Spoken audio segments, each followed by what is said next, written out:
anak-anak ibu sekalian, kali ini kita akan mempelajari IPA kelas 7 semester 1 bab 2, klasifikasi makhluk hidup.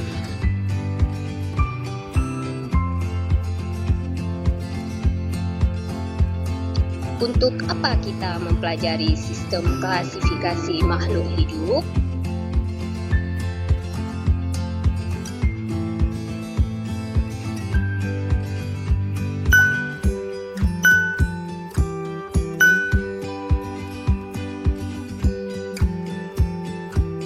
Sistem klasifikasi dapat mempermudah dalam mempelajari keanekaragaman benda dan makhluk hidup di sekitar kita yang memiliki perbedaan.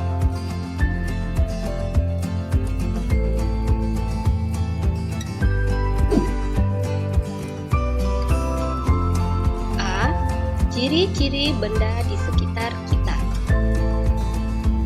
Benda di alam semesta dapat dikelompokkan sebagai benda hidup atau biotik dan benda tak hidup atau abiotik. Benda biotik adalah segala sesuatu yang bernyawa seperti manusia, hewan, tumbuhan, bakteri, dan lain-lain.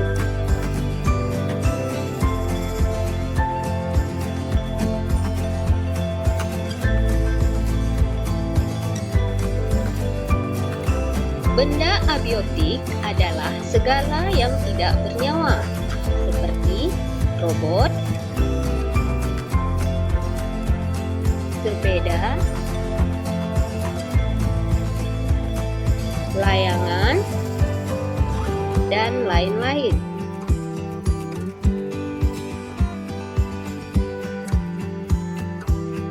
Benda-benda abiotik tidak memiliki semua ciri-ciri kehidupan seperti pada benda-benda biotik, seperti robot dapat bergerak dengan adanya baterai, dan sepeda dapat bergerak dikendalikan oleh manusia.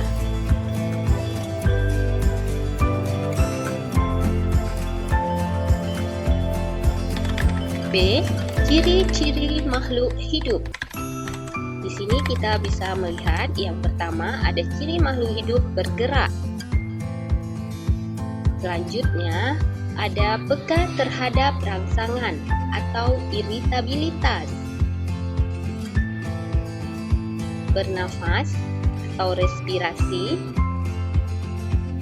Beradaptasi atau menyesuaikan diri dengan lingkungan. Ciri selanjutnya memerlukan makan, nutrisi, lalu mengeluarkan zat sisa atau ekskresi. Berikutnya berkembang biak atau reproduksi, dan yang terakhir tumbuh dan berkembang.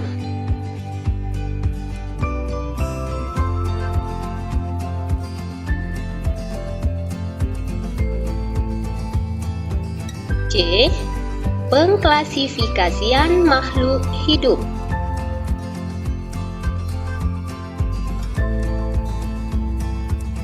Klasifikasi makhluk hidup adalah suatu cara pengelompokan dan pengkategorian makhluk hidup berdasarkan kesamaan ciri yang dimiliki.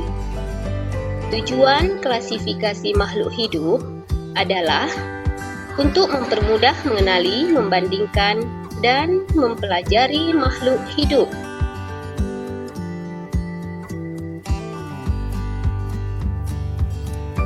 Dasar-dasar klasifikasi makhluk hidup. Yang pertama, persamaan dan perbedaan yang dimilikinya. Selanjutnya, yang kedua adalah morfologi dan anatomi.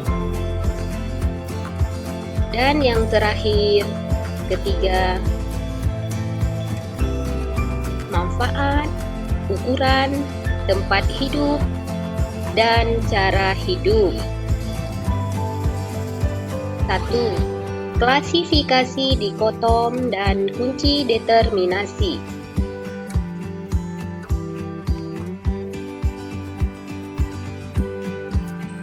Kunci determinasi sederhana dinamakan dengan kunci dikotom.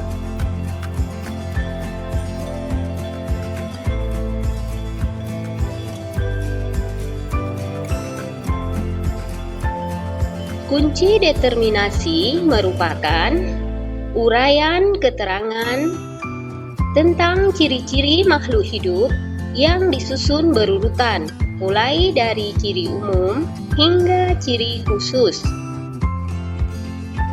Untuk menentukan suatu jenis makhluk hidup.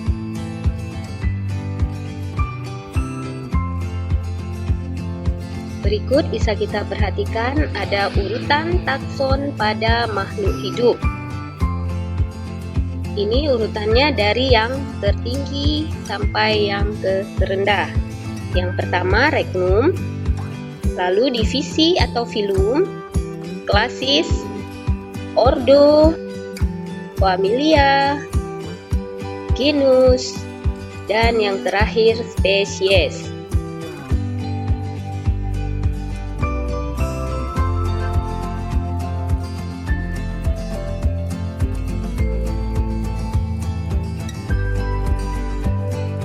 Pemberian nama ilmiah atau binomial nomenklatur, yaitu pemberian nama ilmiah makhluk hidup dengan dua kata.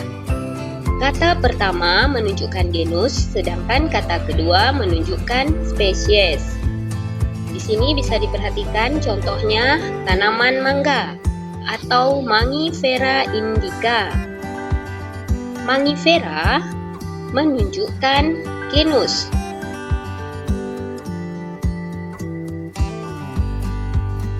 Penulisan genus, huruf pertamanya diawali dengan huruf besar. Sedangkan kata kedua, indica, ini menunjukkan spesies.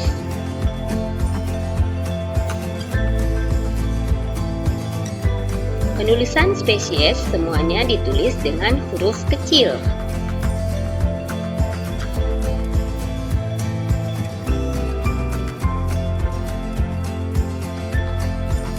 Sistem klasifikasi 5 kingdom.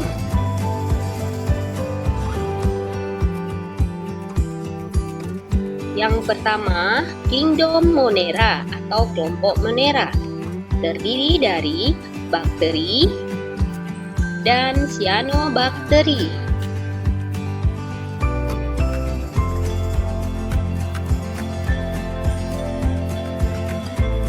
Dua, kingdom Protista atau kelompok Protista. Protista dibagi ke dalam 3 kelompok. Yang pertama, Protista mirip tumbuhan, yang kedua, Protista mirip hewan, dan yang terakhir, Protista mirip jamur. 3. Kelompok semi atau jamur, yang dibagi ke dalam 4 kelompok. Yang pertama, Zygomycotina, yang kedua, Ascomycotina, yang ketiga, Basidiomycotina, dan yang terakhir, Deuteromycotina.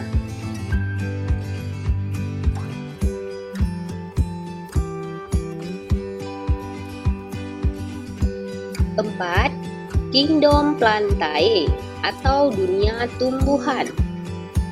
Tumbuhan dibagi ke dalam 3 kelompok. Yang pertama, tumbuhan lumut atau Bryophyta. Yang kedua, tumbuhan batu atau Pteridophyta. Dan yang terakhir, tumbuhan berbiji atau Spermatophyta. 5. Kingdom Animalia atau dunia hewan. Dunia hewan dibagi ke dalam 2 kelompok. A. Kelompok pertama, hewan tidak bertulang belakang atau Avertebrata, yang terdiri dari Porifera, hewan berpori, Coelenterata atau hewan berongga, Platyhelminthes, cacing pipih.